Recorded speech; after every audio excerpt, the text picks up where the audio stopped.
I've never met Alain before. First time I met him. A very, very experienced chef. As we said, he's the lead chef instructor in the International Culinary Center in New York. Yeah, it needs a big up. It does need a big up. Hey, that's it. Good to be here, absolutely. And it's so nice to see. He's so precise. You can see everything's in its right place, really organised. So he's going to do a really nice, as we said before, this is Robinson Fresh, who have actually supplied all the ingredients. That is correct. Besides the mangoes were Apart from supplied the mango, by... Who were they supplied by? The people from the Dominican Republic. And they are delicious. And they're absolutely phenomenal. But I have to say, the avocados are stunning because the biggest problem to try and find a decent avocado is a nightmare. Every one of them that I picked up in that box are good, which is quite rare. So all credit to Robinson Fresh, really. Absolutely. And also, do you want us to kick off? Tell us what you're doing. Take it stage by stage. So what we have been doing, and as you know, those little Hass avocados are actually a pleasure to work with. And yeah. There are a couple of myths about the avocado itself. You know, you can't really smell it. You can't actually feel the ripeness on the top or the bottom. But what we do normally in New York City, we just flip the tip and just look at the ripeness of the avocado itself. Absolutely. Absolutely. So as he said, you just flip that, and then a lot of you probably know this if you do fruit and veg, of course, but we'll go through it again. So if we're telling you to suck eggs, excuse me, all right? A way of putting it, I know. All right? Also by weight as well. Good indication by weight. Absolutely. One thing also, when you're going to split an avocado, there are so many stories about injuries.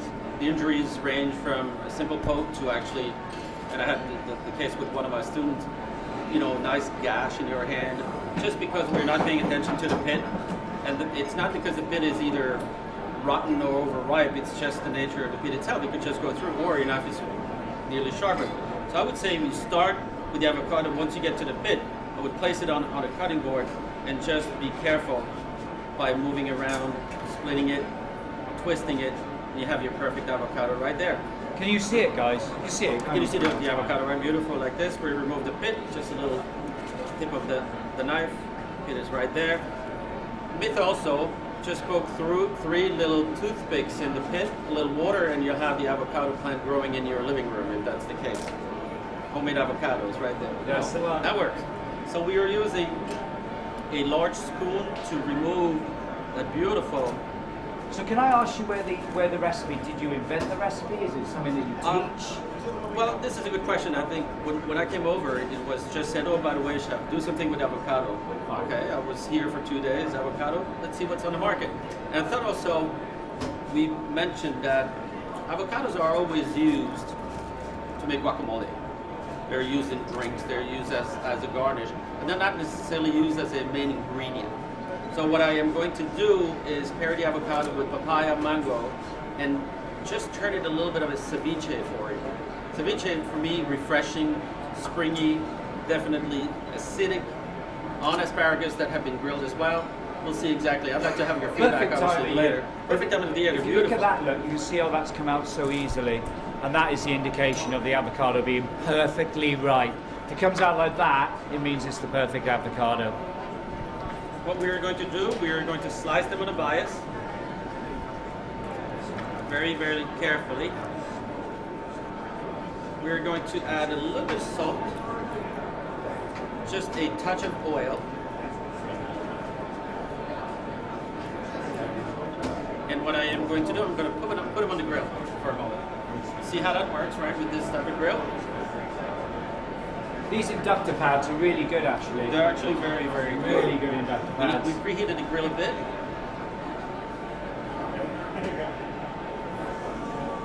So let's grill our avocado. In the meantime, what we have done, we have prepared our diced our mango, diced our papaya, medium diced. You can do it larger, you know, if you have a good, almost the size of a fruit salad. It's really refreshing. We have chopped cilantro, we have our red onions, diced tomatoes, we have 3-4 types of jalapeno peppers, pasilla peppers. You could use, if you wish, chipotles, you could use smoked roasted pepper. Really, really good. It gives you a different structure to the little salad, but also a depth.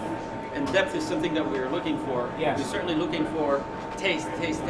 And when we say cilantro, obviously for people who don't know, cilantro would be coriander. We all know that, but in America, obviously, or it's also known as Chinese parsley. Chinese parsley, cilantro, coriander, all the same thing. For us, yes, and sometimes we are using different lingo, for instance, referring to the same thing, but it's just a cross, right? Just a cross. We're We all crossing. cook the same thing. This is the beauty. We all have the same ingredients to cook with. Nice. We are happy with that. So as I mentioned, the salad is actually quite simple. You could do it ahead of time. You could be prepared in the morning for your guests to come at evening.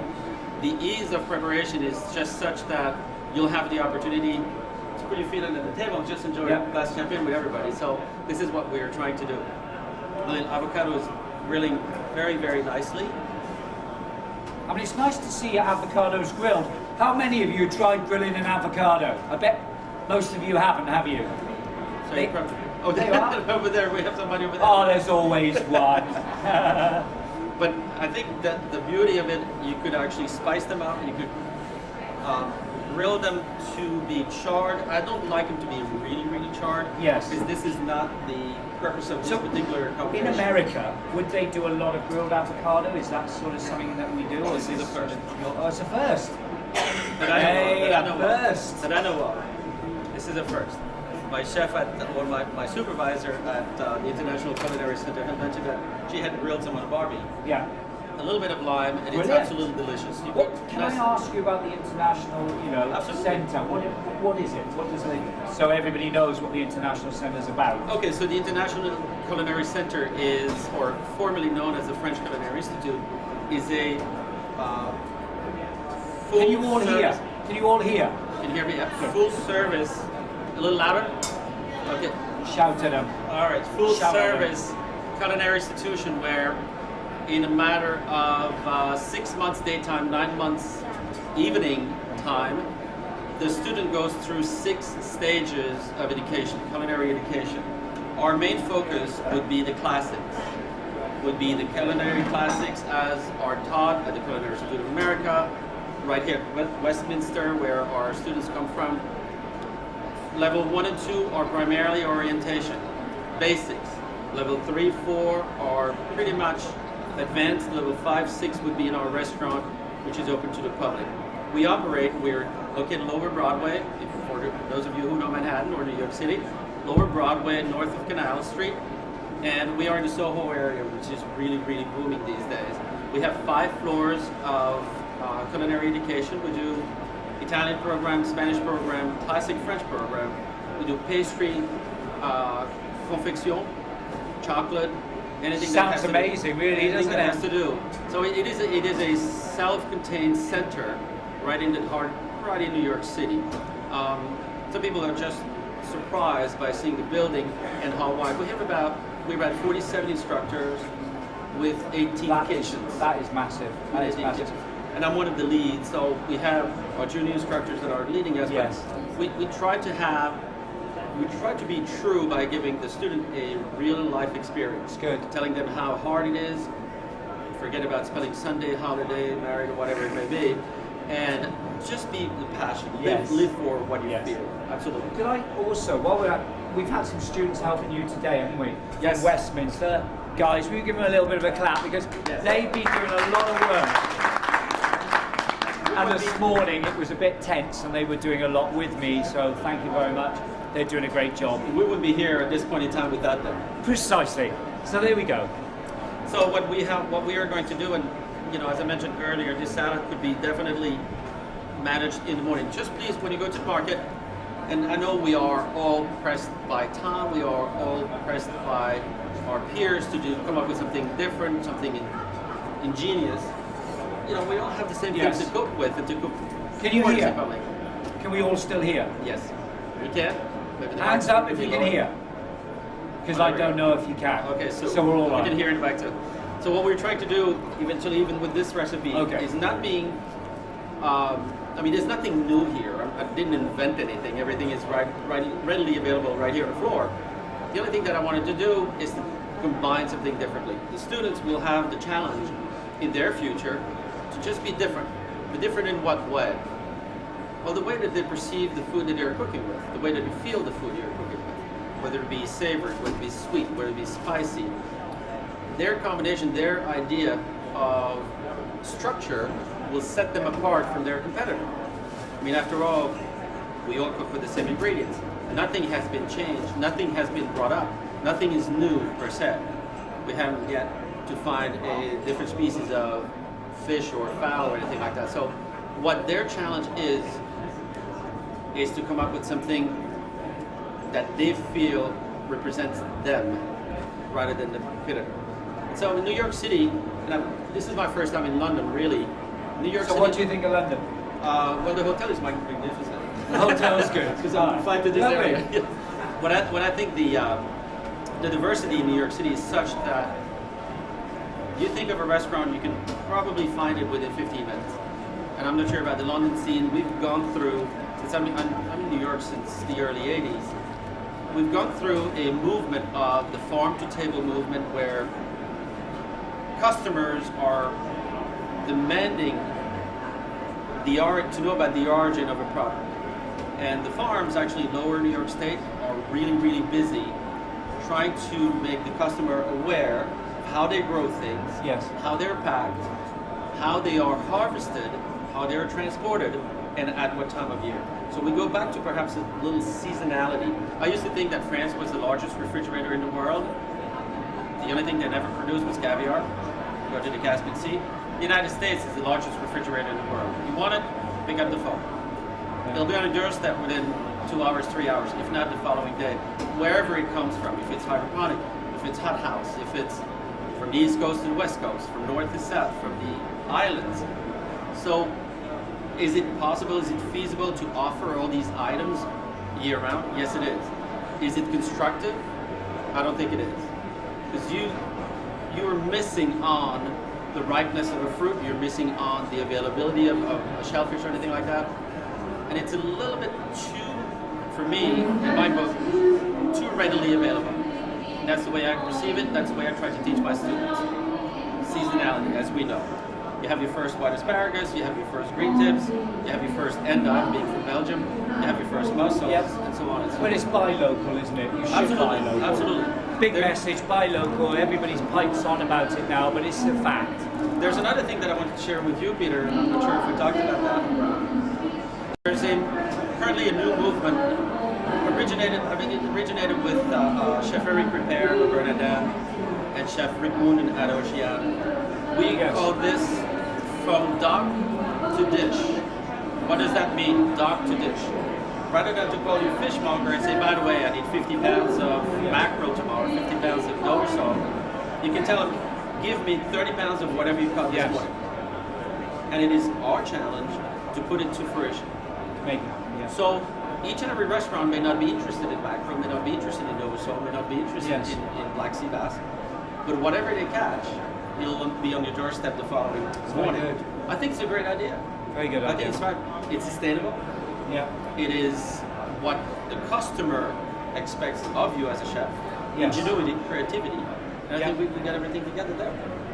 Brilliant. Fabulous, but blah blah blah. I'm just talking. No, it's talking, good. We not don't cooking mind. there, right? It's lovely. I mean, people want to know, and especially coming from New York, it's different again, and for us to know, it's nice. I mean, the dining scene has gone through a major, how would I say? The media is feeding so much knowledge to our customer Yes. that we have to be ready to answer. Yes. Not necessarily do we have to be ready Well, I to think, the I think, demand, but I think it's a good thing because I think the customers are demanding a lot higher quality produce in all restaurants. I know from my restaurants, it's the same thing. You know, you have to be, Absolutely. you have to give the best quality ingredients. People are paying for it. They don't mind paying for it as long as it's good. If it's not good, you have a problem. Absolutely. Saying what you're saying. The beauty But of carry the, on, carry the on. beauty of the avocado and the You're doing papaya that. that we have here, plus the mango, they're ripe fruit. They're really readily available. They're beautiful to cook with. They're beautiful to turn into a coulis, to turn into eventually a chilled soup. What we are going to do here is that little salad for you, where we have the papaya first. And we have got already, Alan's done some of this, and we've got some over there for you to taste and try, which is delicious. I've tried it, really lovely. We're going to do our grilled avocado. We're going to have a little bit of the chopped cilantro, a bit of our red onions. I'm glad you did all this prep. Yes, I we got did. some of that for me later. Well, I have to say thank you to the students. Obviously, everybody was there. Are you guys? A little garlic. Garlic, we have to cook with garlic, right? I mean, the future of our industry is these guys. So we try to invest a lot in them, and we have to really. It's so important. I call it that they have a huge responsibility. They do. They have to keep us alive. Yep. The human race, that is. Yep. But this is amazing. So our little tomato, and don't throw the tomato water can be used. I always use a little bit of the tomato water. Yeah. I have a little bit in there, and it gives you a bit of moisture, Yes. which is actually quite pleasant. With salt, and pepper. Delicious. We're going to toss that gently. And on the side, we have done our grilled asparagus. Those asparagus were delicious. They're very nicely done. So a couple of these slivers of the avocado right in there, nicely grilled. Okay. Now there's one thing also that you have to do before anything is tasted. You can't do anything without tasting. Oh, if I have to. I have to. We'll do that. One moment. Just going to add a little bit of lime juice, just a bit. Just a little bit of acid. May I? Absolutely, please. Let me know where we are, what we do. That's delicious. Pretty good. That's So really nice. what I also did on the side, I prepared a little red wine vinaigrette for you. Ratio is pretty simple, although you have to make sure that you know about the acidity of your vinegar, 6-7%. Ratio, 1 ratio vinegar, 2 or 3 parts of oil. And I added a little bit of that tomato water that I kept. I added a little bit of salt, pepper, and definitely a little bit of that lime juice. So I have a loose, unstable vinaigrette with this. Unstable meaning that it was not emulsified. It was just as is. And that'll give you a little bit of citrus and a little bit of acidity with that salad. Very nice. What is so impressive with the salad, when you eat it, you'll see, is that you can actually taste all the different ingredients. Often you have Separately. salads and they're separate, they all come through in your mouth. So you get a bit of an explosion in your mouth, which is delicious, because often when people make salads, they throw it all in and you lose a lot of those flavors. But that is delicious. Great, thank you, Chef. So what we are going to do, we are going to finish dressing our little salad for you to taste. You would have a little bit of the microgreens right on top that were given to us by the company, what's the name? It's Westlands. Westlands does all these beautiful microgreens that I think you should definitely use. Fabulous. Westlands. There's a great variety from the red mizuno to the little chives, mini chives. They have pea greens, pea shoots. Absolutely phenomenal. They are a great company, Great actually. company. Yep. Great company. Okay, so, by the way, I forgot to tell you too. There's a little honey in my dressing. Why is there a little honey? Well, if it's acidic, it's beautiful. But I needed a little softness at the end. The acidity with the vinaigrette, the acidity from the lime juice, a bit of honey helps. And Bon Maman does a great honey. I mean, I just grabbed this on the table this morning, but phenomenal. Any questions right now, or certainly come around and perhaps have your immediate Any thoughts questions? about Anybody? our little salad. Anybody want to ask you a question? Oh, you just want something to eat, don't you? That's what it's about, isn't it? That is what it's Shall about. I So, let- please, is let's that do all it. right? Let's do it. Yeah. Guys, do you want to? Thank I you. have a question. Please. Hass avocados, are they your favourite avocados, or do you use any different varieties? And what are the differences? The Hass avocado that we're using here is probably our better known variety. Specifically, it has a buttery flavor, buttery texture, very creamy, versus the regular pear avocado, which oxidizes quite fast. So is that more rubbery? More rubbery, correct. But this is really, that particular avocado is very, very creamy. Yeah. That's good. Thank you. How about a big round of applause? Yeah, we got it. Thank you. Thank you so much.